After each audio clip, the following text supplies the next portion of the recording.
Um, I think we will start off our second episode. Good evening, doctors, and I welcome you all back. My primary intention is to make everyone aware of how we go ahead with immediate loading protocol in all the cases. So, in the first episode, I was talking about what are the target areas in the maxilla. I think everybody would have gone through that recording also, so that they are well aware of that.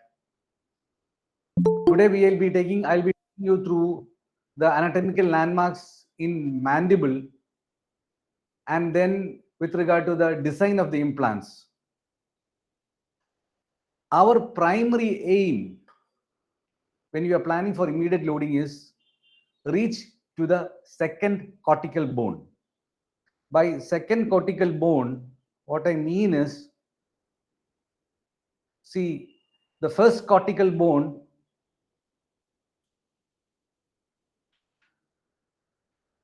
by second cortical bone, what I mean is, this is always the first cortical bone, the crust of the bone. This is always the first cortical bone. So this is where we penetrate. So, but when you go to the next cortical, that is the second cortical, and you engage the implants there, that is where the second cortical bone is. So you engage highly mineralized bone, which can sustain the load, masticatory load. That is one way. Another way is to make the medullary bone, that is the bone which is this ear, medullary bone, compressed, and then make it corticalized. So these are the two techniques. So these are the two techniques by which we go for a immediate loading protocol. So now, what are the landmarks in mandible which helps to do immediate loading? Now, let me tell you, as far as lower full mouth is concerned, you need to have two implants posterior to the mental foramen and two implants anterior to the mental foramen. Now see here, this is the mental foramen. See, this is the mental foramen. The mental foramen. You have two implants posterior to the mental foramen and two implants anterior to the mental foramen. So this will give a circular stability, cross-arch stability for the implants. I hope this is very clear. So you need to understand the concepts clearly. So two implants behind the mental foramen and two implants anterior to the mental foramen is what we use for a full mouth in the mandible.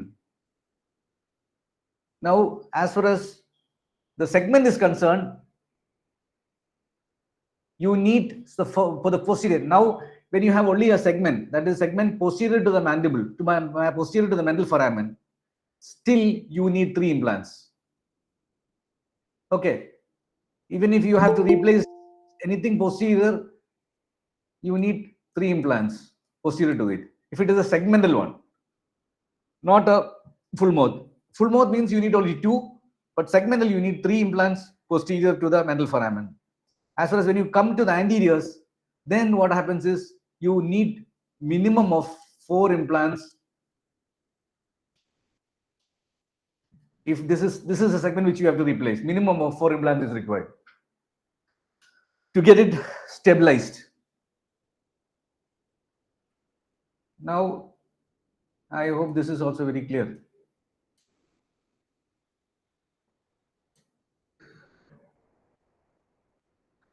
Now, relevant anatomical structures in the mandible is, these two are relevant for us in posterior to the mental foramen.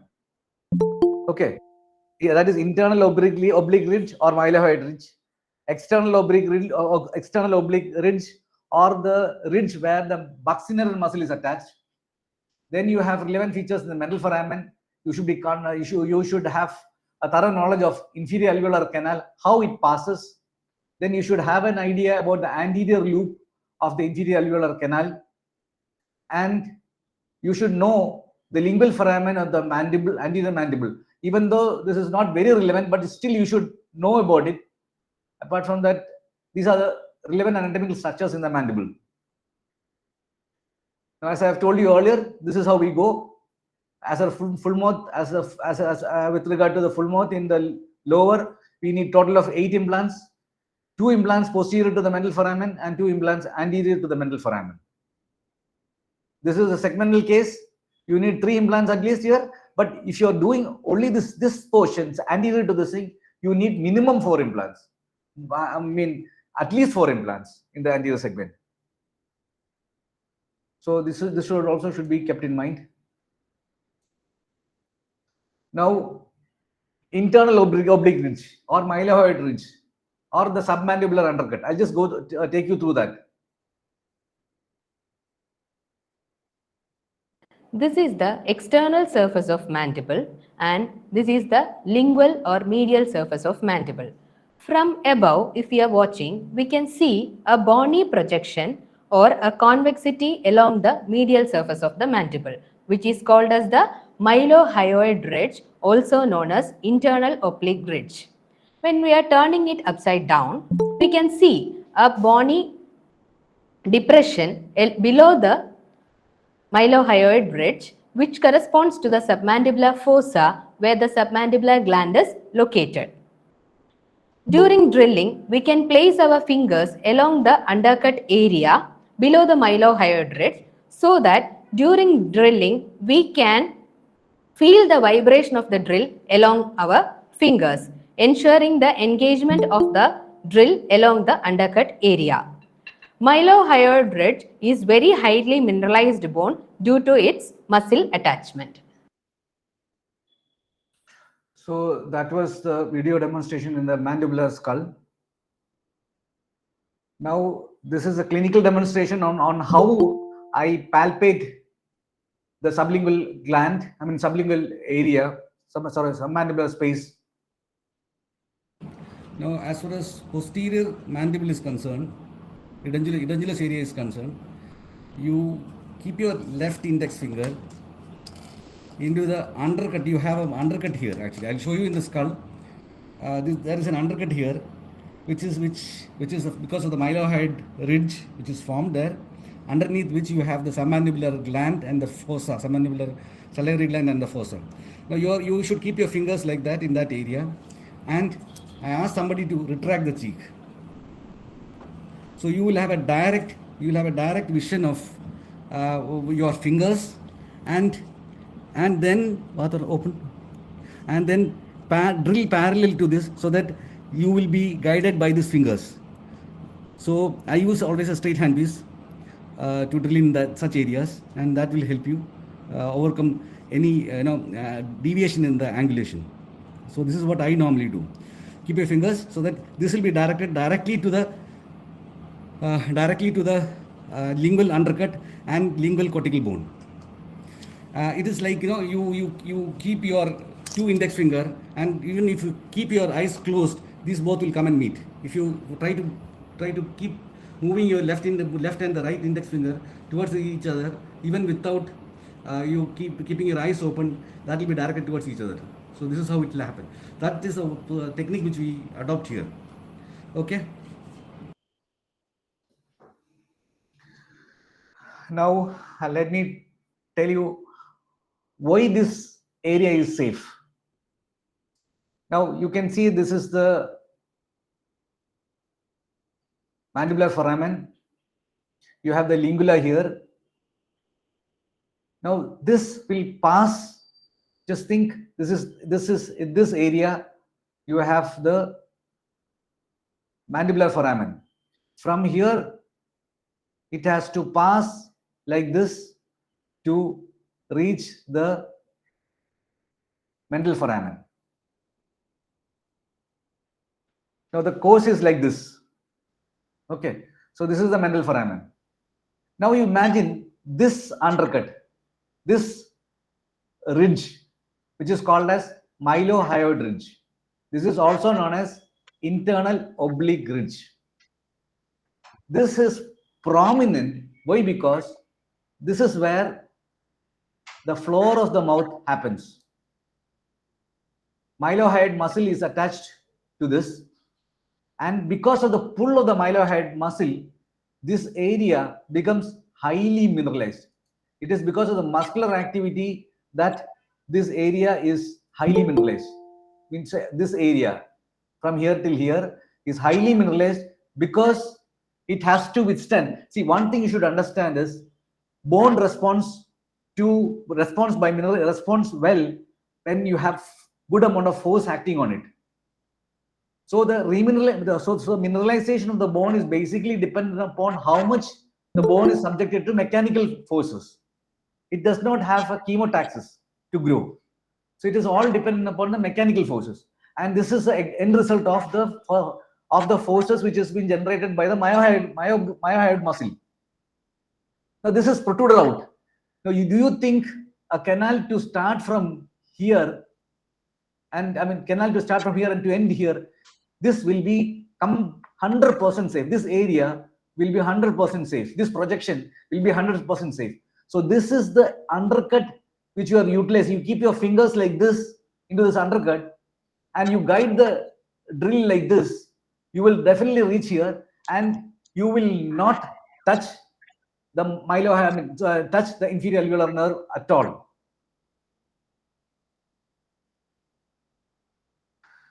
Now this, so this again, this is the mandibular foramen.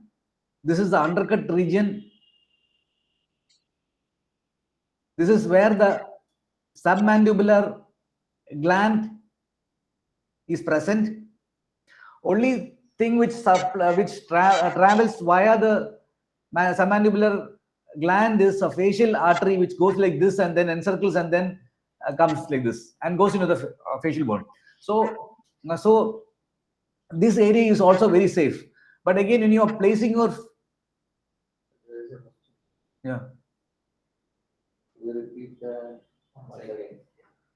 with regard to dental system.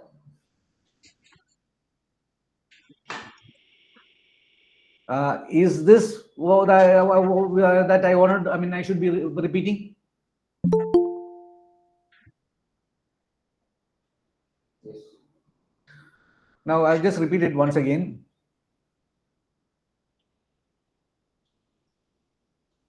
See, this is the lingula. This is the lingula. This is the mandibular foramen. Okay. The inferior alveolar nerve comes like this and goes into this canal. Now it has to travel like this to get out of here. Get out here. So this, why? Because this is the area where you will have the mandibular foramen on the buccal side, not on the lingual side. This is the lingual side. This foramen will be on the buccal side. Now you consider this area. If the nerve has to go like this and come out this way, this area is safe from the inferior alveolar canal. So that is how it is very safe. Is it clear now? Can you just respond? Is it clear now? Okay. So let me go ahead.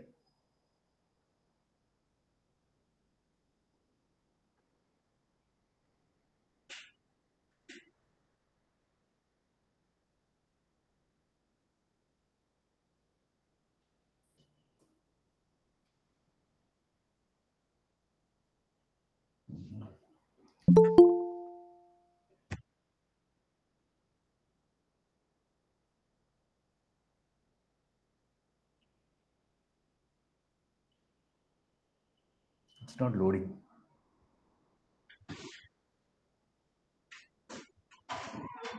And anyway, I have explained to you with regard to the inferior alveolar safety from the previous slide. So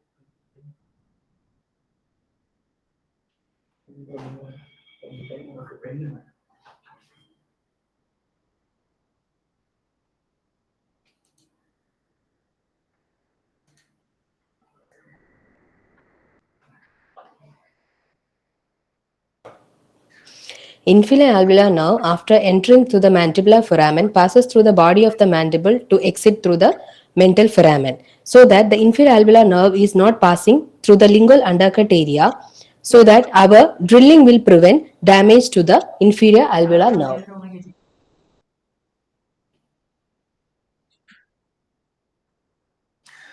So I'm coming once again to the same slide.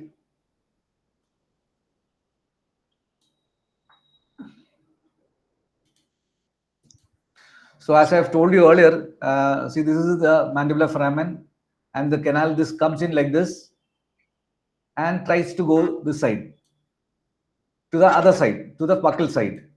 So this area, this projection where the this is the projection where the this is called as internal oblique ridge, where the mylohyoid muscle is attached.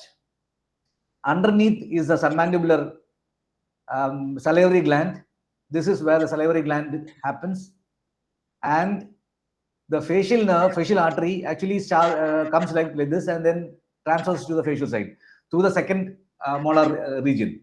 So if you try to penetrate from here till here by using, you keep your fingers like this here and then drill in like this, you are safe as far as the inferior alveolar canal is concerned. You will never touch there. Now, so radiographically, how do you identify that?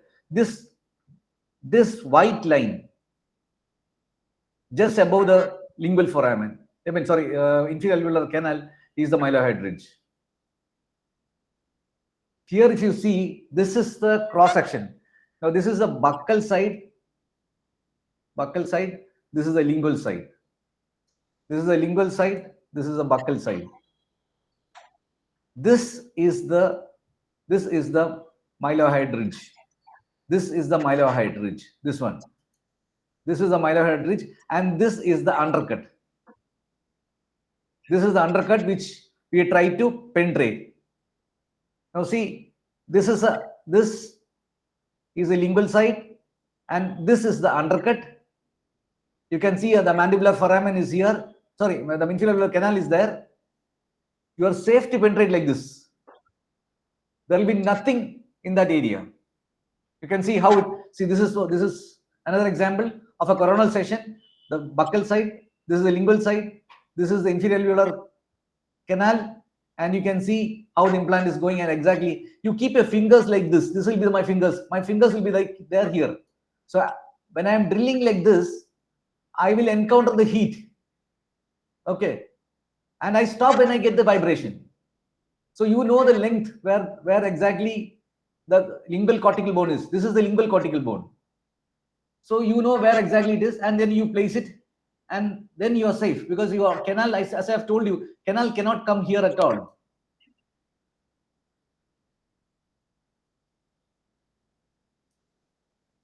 I told you our target area is always this this area. This is a highly mineralized lingual cortical bone. This is a highly mineralized lingual cortical bone. See to that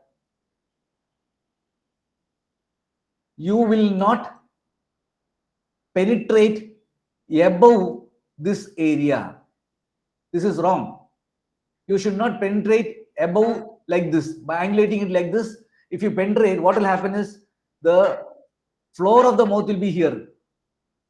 The floor of the mouth will be here, and whenever your tongue moves, this will be constantly irritating, and patient will have pain.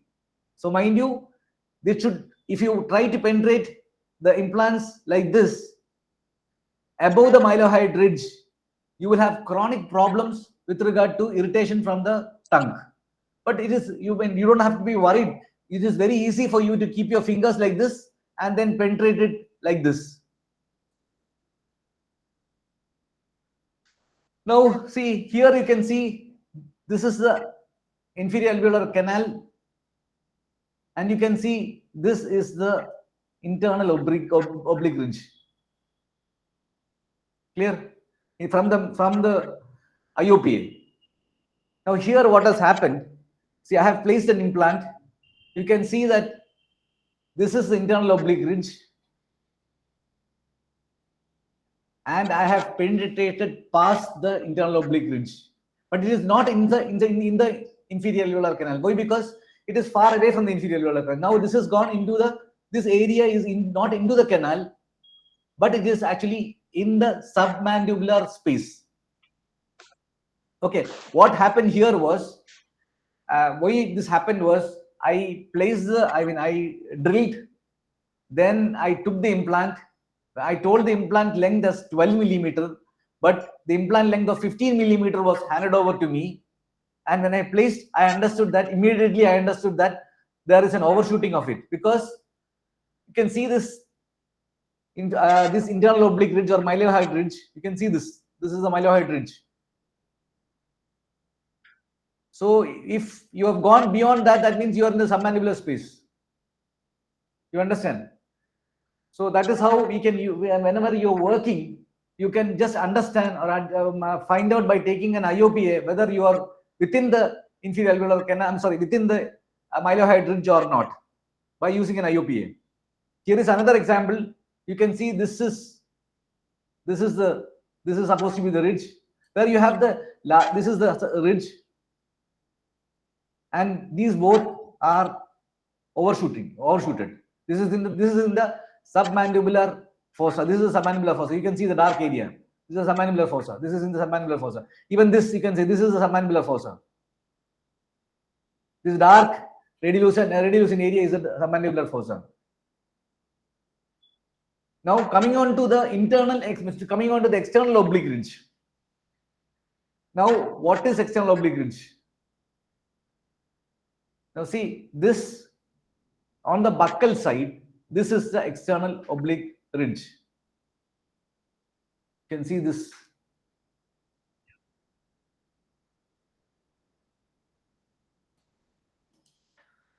See this is the external oblique ridge, which goes like this. Okay, now I'll go back to the slide. These are all things which I 15 years back, when basal implant was there, I used, these were the ones which I used to do osteotomy and then learn. Not 15 years, I think 16, 17 years back.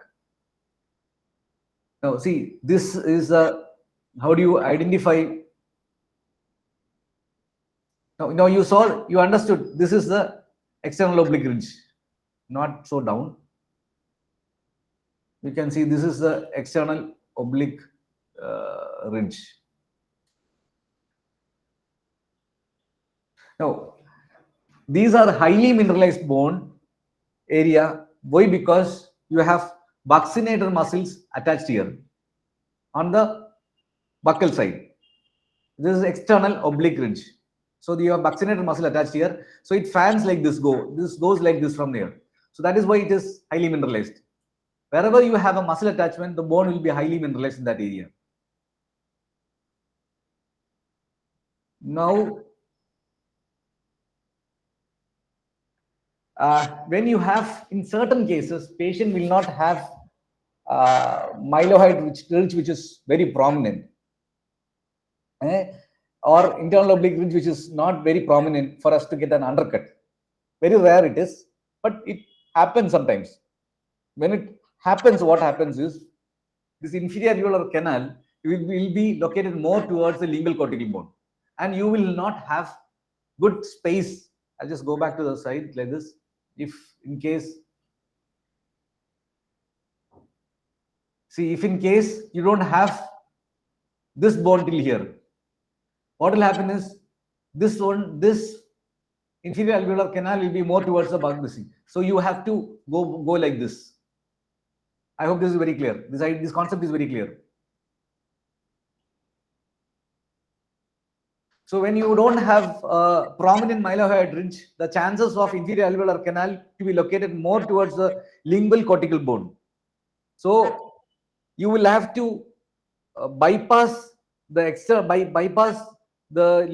canal side, but it should not penetrate above the buccinator, above the external oblique ridge. That is, the penetration should be always, penetration of the implant should always be below this. It should always be below this. It should penetrate only here. You can keep your, as I've said, you can keep your finger here and then guide the drill from here. From here, it will reach here. So that will be the technique. And this is the in the IOP, in the biting radiograph, this is the external oblique ridge. Here you can see this is the external oblique ridge. And here also I have drawn you the external oblique ridge. Now this is a case of bypassing through the buccal. I mean through the buccal. This was external oblique. This was the external oblique ridge. You can see this is external oblique ridge, and I had penetrated from here like this below the external oblique ridge. The inferior alveolar canal was here. I would have gone in like this. I would have gone in like this, but the problem was I would have gone in like this, but the problem was this implant would have been to be bent more. That can result in stress concentration. That is why my decision was not to do a approach. As I've told you, here the canal is here, inferior canal is here. I would have easily gone from here like this, but the anatomy of the mandible was a little bit tilted, so I preferred, if I have to go like this, I have to bend the implant, the head of the implant from here till here. Here it was, the bendability was little less. So that is why I decided to go like this and bypass and go below the external oblique ridge. This is the external oblique ridge. Hope this is very clear. Now, placement of implant lingual to the mental foramen. Now you have, this is the mental foramen. Okay, you have the mental foramen here. This is the mental foramen here. Okay. Now what you can do is you can place your finger straight line down like this. You keep your fingers straight down like this, and you can start drilling parallel to this. Your fingers. You are keeping your fingers like this, so you know the direction of your fingers. Then parallel to that, start drilling. So you will always be on a safer side with regard to the Mendel nerve.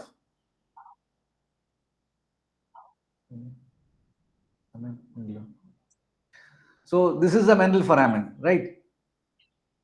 Now see, this is not the Mendel foramen. This is actually the lingual foramen. Now see, this is the lingual foramen which I was mentioning. This is actually seen in this area. This is the anteriormost portion of the mandible. This is the anteriormost portion of the mandible, and you can see that some distance, say around 5 to 10 millimeters from the inferior border, you can see the lingual foramen. The significance of this is that you will have lingual artery, the end arteries penetrating into this. So you should be a bit careful when you are planning this, because if you penetrate like this implant like this, there can be severe bleeding. But it cannot happen if you are using your fingers in that area. If you keep your fingers in that area, you will not. First and foremost, you should be aware that such a kind of a thing exists by seeing this is the lingual foramen. You can see this in the IOPA also. This is IOPA showing the lingual foramen. You can see that this is highly mineralized area. You can see a radiolucent area in this. You understand? So this is the CBCT session. This is IOPA session. This is very evident. So you should be able to find out that from the CBCT session or the IOPA, and you should know the approximate length from here till here, so that you can be careful about that. Sometimes what happens is from the internal aspect, these arteries will come into that area.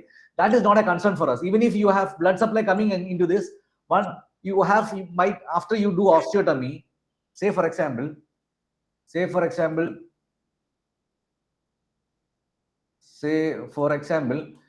now you have a lingual artery coming in like this and then going up. Okay. Only thing is, you should be careful is you should not drill and sever or break the artery outside the man bone. I hope this is very clear. That is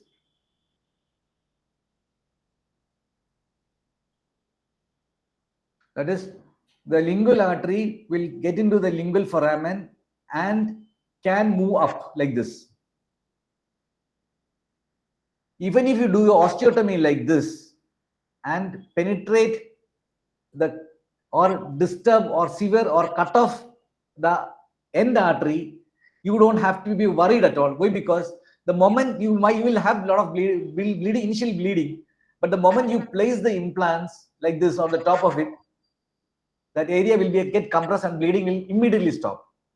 The thing which you have to be careful is if you are drilling in like this and penetrating the nerve which is artery which is entering like this, then it will be difficult for you to control the bleeding. You can control the bleeding, but it will be difficult, so that it can lift up the floor of the mouth and can cause asphyxia and all those things. So this is the lingual foramen. This is the significance of it. Now, implants anterior to the mental foramen. Be careful of the anterior loop. I'll show you how the anterior loop is. Now, what happens is, sometimes this is the mental foramen, this is a molar. After this inferior, sometimes inferior nerve comes like this, and then it might loop back and then come here. So this you should be careful of.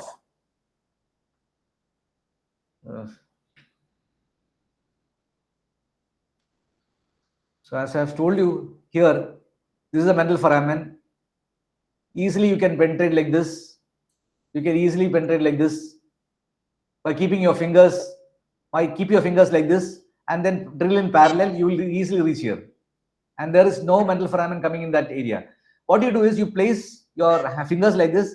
Start drilling some 2 or 3 millimeters, buckle to the fingers, so that and parallel to it, so that you will reach exactly here. The same way here also.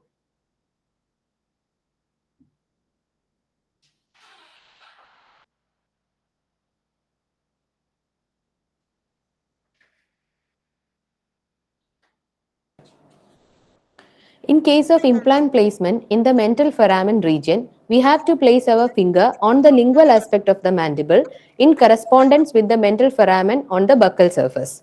About 2 mm buccally, we can do the implant drilling in correspondence with the mental foramen. And in case of implant placement in the anterior mandibular region, we have to place our thumb on the lingual surface and index finger on the labial aspect, such that the drilling should be in such a way that it should be bisecting the 2 fingers.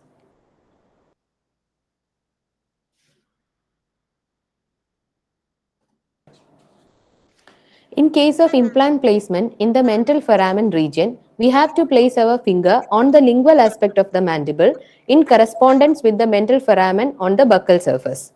About 2 mm buccally, we can do the implant drilling in correspondence with the mental foramen. And in case of implant placement in the anterior mandibular region, we have to place our thumb on the lingual surface and index finger on the labial aspect, such that the drilling should be in such a way that it should be bisecting the 2 fingers.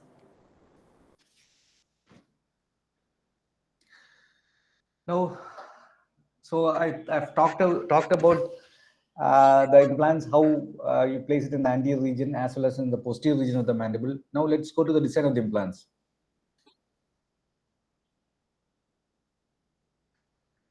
Now,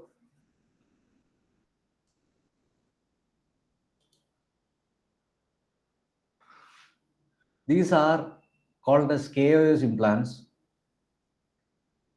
My principle is I use only one drill, one osteotomy. Rarely do I do a second osteotomy. I prefer to do only one osteotomy, that too only one pilot drill. Just imagine this is a drill. Just imagine this is the drill, and I will drill and then gauge the resistance of the bone. I will have a preconceived idea about the density of the bone from the CBCT, and after that, when I drill, I understand the resistance and decide on the size of the implants only after I drill. Say for example, my preference is smaller size implants. Why? Because of the stress shield defect, which can result in failure. So say for example, when I drill in using a BCD with a pilot drill, which is of diameter of 1.5 millimeter or 2 millimeters, I use a 3 mm. If I use a 2 mm drill, I might use, and I find that the resistance is good, I will go ahead with a 3 mm implant, a compression screw. So when the pilot drill is conical in shape, this is also conical in shape. If I'll just take you through the failures of implants in the next session, then you'll understand the importance of compressions versus threaded designs. These are compression screws, these are threaded designs. I'll talk to you about that in detail when I come to the failures. So just let me tell you, I'll just, for your information, I'll just tell you there are two major reasons why implant will fail. I don't believe in peri-implantitis. I believe there are two reasons why implants can fail. One is because of higher amount of compression into the bone, resulting in compression of the microvasculature, resulting in necrosis. This is one cause of failure. The second cause of failure is basically because lack of knowledge regarding occlusion. These two are the main reason why implant fails. It can be because there is a lot of compression, lot of torque which has been delivered because of compression in the KOS implants. But to be very, very frank, if you have highly mineralized bone, like type 4, the chances of conventional implants failing is very much high. I'll just, you might develop a periapical something like pathology like this in certain implants, not a radiolucency here. You might have a radiolucency here. The reason behind that is overcompression in a highly mineralized bone, not in a trabecular bone, not in a medullary bone. If the bone is soft, no issues, it will be compressed and it will be highly corticalized. But if you are placing it in a highly mineralized bone where the blood supply is very less, chances of the main reason, I don't believe that implants fail because of something called as peri-implantitis. It is not because of the inflammation or infection. Infection and inflammation around an implant will happen secondary to other reasons. I hope this concept is very clear. Definitely there will be inflammation around the implants, but it is not peri-implantitis which is causing the failure of implants. They both are different, entirely different. Okay. Now, what happens is, because of some other reasons, implant fails and there can be inflammation around the implants, which can be termed as a peri-implantitis. But peri-implantitis as per se is not the cause of failure. This is what I wanted to make it clear. And the cause of that is basically because of some compromise in the microvasculature of the blood supply. One thing, broadly it can be because of that, or it can be because there is occlusal loading, wherein there is a lot of cantilevering which is happening, can also result in failure. So these are there are a lot of subdivisions which we have to talk, but broadly these two are the reasons why an implant will fail. It is not peri-implantitis.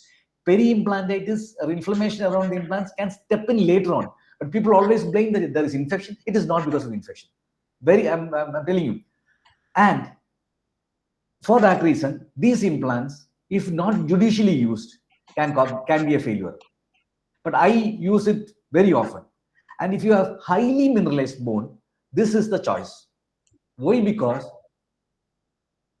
you place it in a highly mineralized bone, these threads will cut through the bone, not compress the bone. It cuts through the bone and will give you a torque of even 100, and it's still, the microvasculature is not compromised. The blood supply into that area is not compressed. So this is just another implant where you have a compression design. This is a conical design, right? Along with the threads. So it functions very well in posterior maxilla, where the bone is very, very soft. The compression will help you here. You know what? In the maxilla posterior region, in the posterior region, what happens is I just drill with these implants. I just do a osteotomy of 2 or 3 millimeters. I don't go beyond that. And I use these are self-threading implants.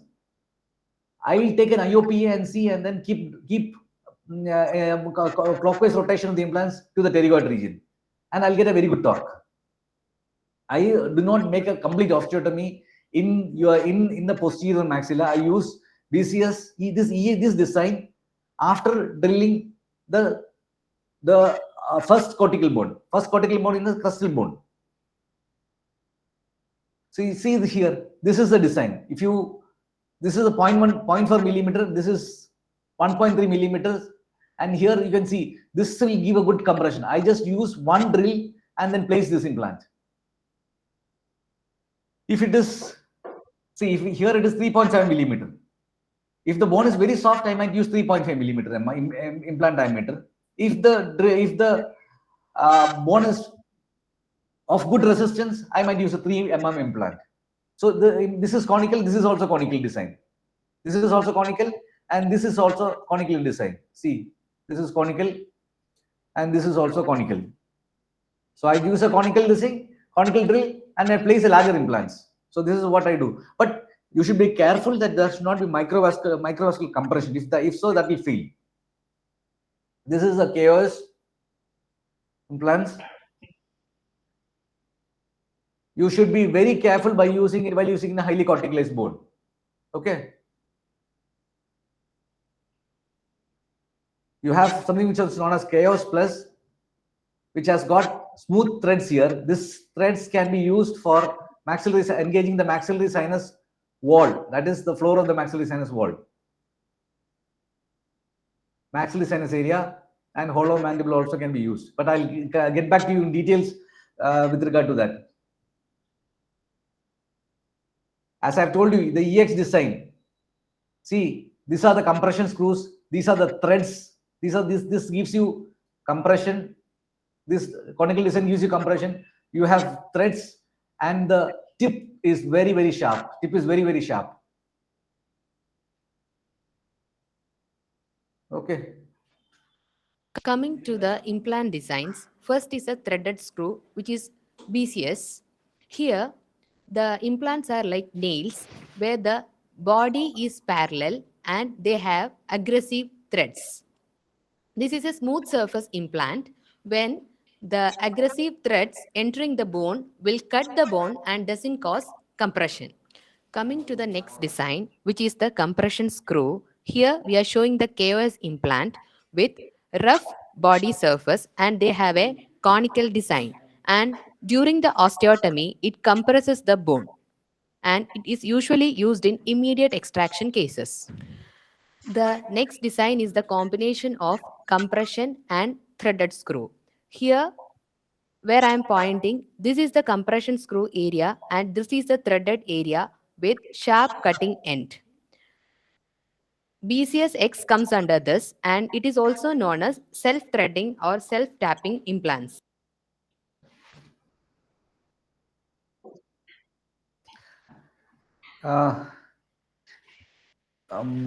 This is the video demonstration of how to take an IOPA when you're working on a patient. Sometimes I take pterygoid region to confirm whether I'm going in the right direction. So we'll just go through that video, how I take the IOPA for the pterygoid region. So as far as taking an IOPA for the pterygoid region, you should know some anatomy of it. So this is the tuberosity region, and this is the area. This is what is called as anterior tonsillar pillar. This fold is the anterior tonsillar pillar. This one. So if you have the sensor between this this tuberosity and the anterior tonsillar pillar, that is this one, you will be able to get the plate in the X-ray. So that will be my technique. So now I'll just place a sensor in a sensor. So if I cover this area, I will get the plate in the sensor. So for which you cannot place it vertically. You'll have to place this sensor horizontally and take an X-ray like this. So it should it should cover like this. And now see the position of the X-ray. See the position of the X-ray. X-ray has to be placed almost in the posterior most position, almost near to the temporomandibular joint, and expose it now. This is the tuberosity. This is the tuberosity region, and this is the pterygoid plate. So you should be aiming at entering this portion. Hope this is very clear. This is the pterygoid. This is the tuberosity. You will have to go like this to that. So this, while working also, while placing the implant also, you can take X-rays and check whether you are going in the right direction mesiodistally, not in the buccolingual direction. Buccolingual direction you cannot guarantee your position with the X-ray, but mesiodistal direction you can definitely find out through the X-ray whether you are going in the right direction. Okay.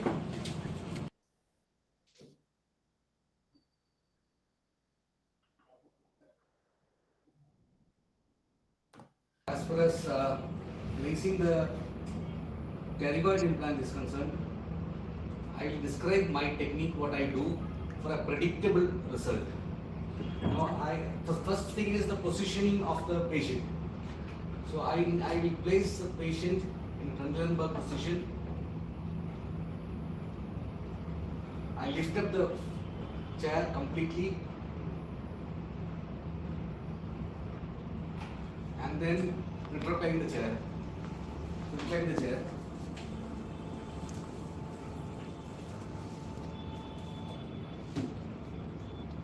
Now, if I am to operate on the left side, I will stand on the left side of the patient. Now, what I do is, as I said in the earlier video, what I will do is, I will place my index finger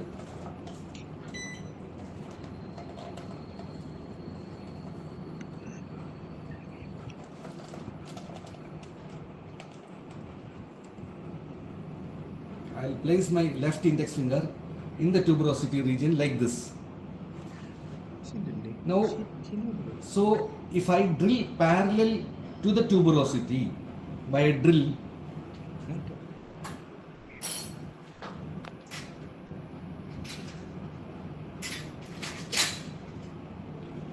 say if I drill parallel to the tuberosity, definitely I will reach the junction of the medial and lateral pterygoid plate which is there inside.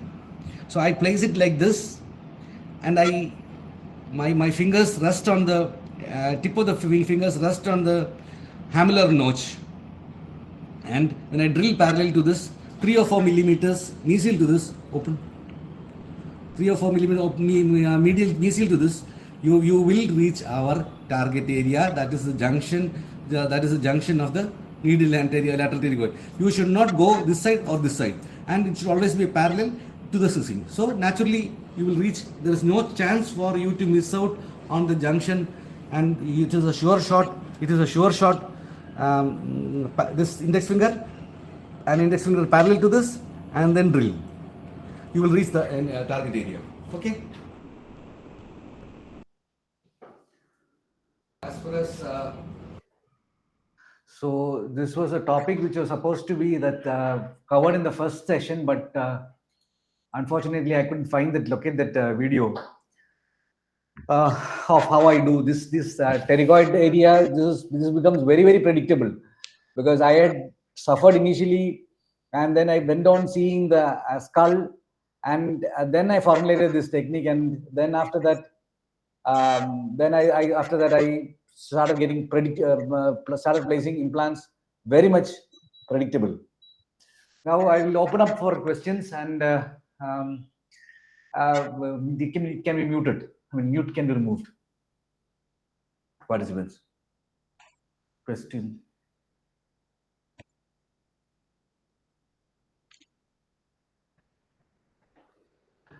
Now, any questions? Yeah. No, questions. No.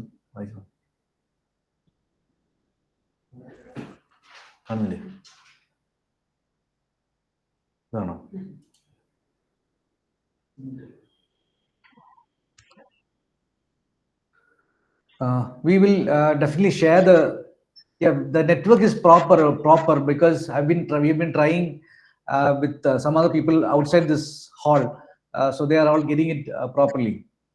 So I don't think there is a problem with regard to the network. Anyway, we will share. If you have any questions, you may ask now, and you may ask now. You may ask now, and I hope this was of very good use for you, and it was useful for you. And if you have any doubts, you can ask me here, or you can even ask me question in the YouTube. And in the group, WhatsApp group, we have a WhatsApp group which is meant for the webinar.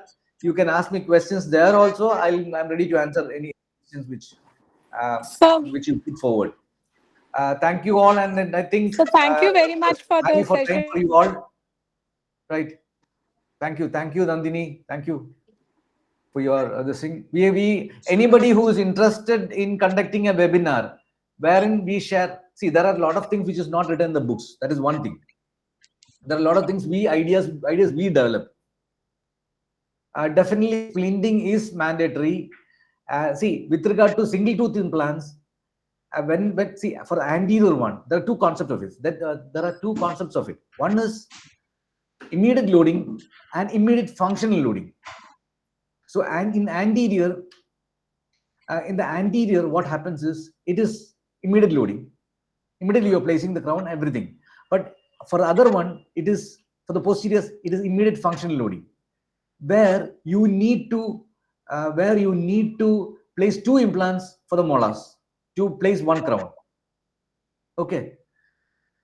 But whereas for the anteriors, you don't require two implants to splint. You can just use one implant and splint. But whereas for the posteriors, you need two implants to be splinted, but not for the premolar region. Definitely, yes, Varnita. I will just go through. I'll just take you through webinars after I finish off this. I have a training session for implants starting from 14th to 17th of April. After that, we will start our root canal sessions. But there will be a lot of controversy if I start talking about root canals. I'll definitely, yes, we will definitely go ahead with the root canals also. See, if you already has placed the implant wrongly, immediately you have to remove it and then replace it. If it is overshooted, there are two ways in which you can do it. One is, Varnita, I'm talking about the wrongly placed implant. If you have placed it overshooted the implants, and you have come across that there is a problem of overshooting, you can take out the implant, then cut the implant. Okay, you are talking about by other implants. Other implants, definitely, why would the patient come to you with a failed implant? You can easily remove the implants and then go for another new implant. That's definitely yes. Definitely, implant failure in overshooting can happen with compression screws, not with the threaded designs. I think I've shown you the threaded designs. I'll just show you threaded designs. Even if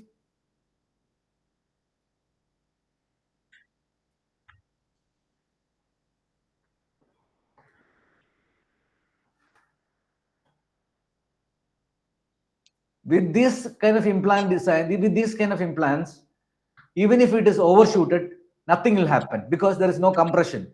But with these implants, if you are overshooted, what will happen is the periosteum blood supply will be taken off from that, and then you will have decreased blood supply into that area, and then it will fail. Especially because this area will be compressing the outer cortical bone. This area will be compressing the outer cortical bone, and then there will be stoppage of blood supply and it will fail. But whereas these implants, with these implants, such kind of problems will not happen even if it is overshooted.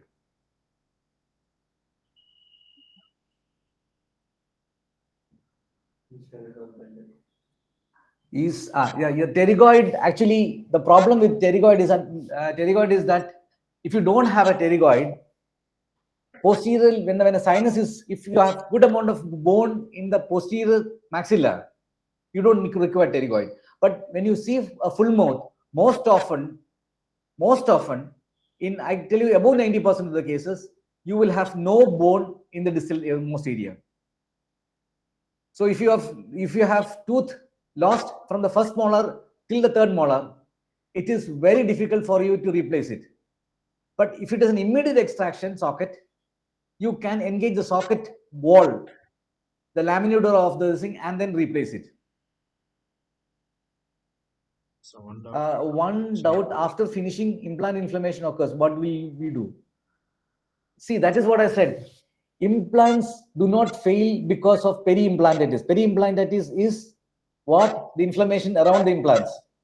The cause is something different. Cause is something different in the sense it can be because of other reasons where the occlusal loading is not correct, or it can be because because of the compressions.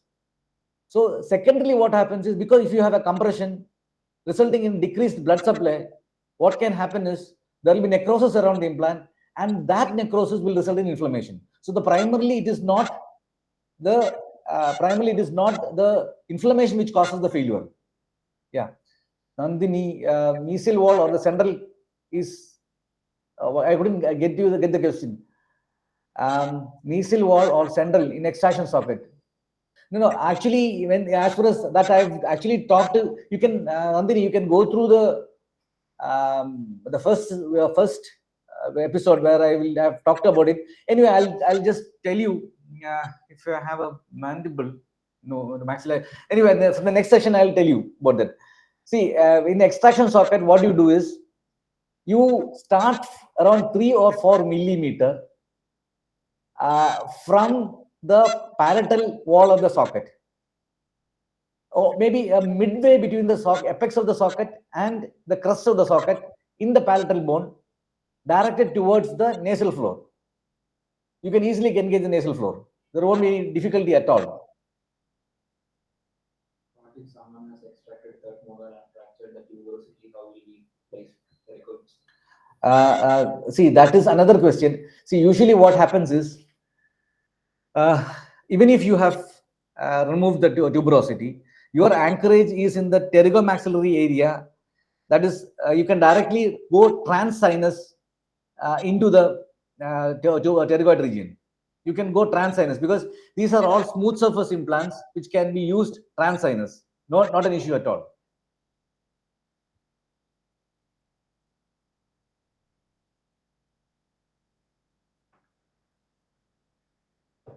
Yeah.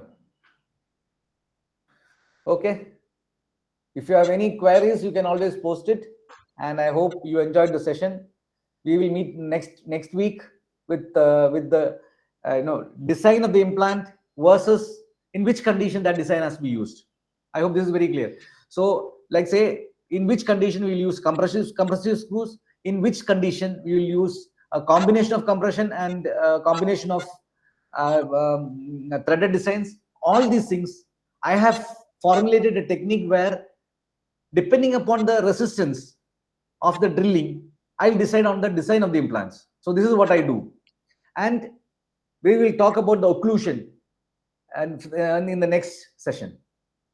And thank you so much for yeah. One if I